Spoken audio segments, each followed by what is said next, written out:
Smile 2, the sequel to the 2022 horror hit, delivers more of the chilling, unnerving atmosphere that characterized its predecessor, but falls short in originality. The story kicks off 6 days after Rose Cotter's suicide as the curse passes on in an unexpected twist of events that ultimately involves pop star Sky Riley, played by Naomi Scott. Scott's portrayal of Sky, a celebrity battling inner demons as she navigates fame and trauma, brings depth and nuance to the film, giving audiences someone real to root for in the midst of the supernatural chaos. The plot goes something like this. The horror returns as the curse that claimed Rose Cotter passes to Joel, her ex-boyfriend and detective, 6 days after her death.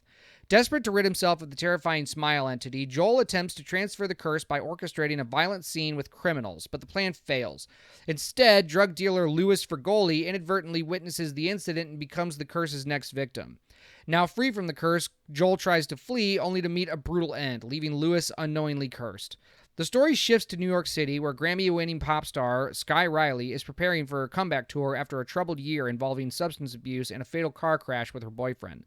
Sky crosses paths with Louis, who, under the entity's influence, kills himself in front of her. Traumatized, Sky begins experiencing horrifying hallucinations, seeing smiling faces everywhere and feeling increasingly paranoid. As her mental state deteriorates, she reconnects with her old friend Gemma and receives a cryptic message from Morris, an ER nurse whose brother died under the same curse. Morris explains the curse's parasitic nature and proposes an extreme method to break it by stopping and restarting Sky's heart, but she panics and flees before the plan can proceed.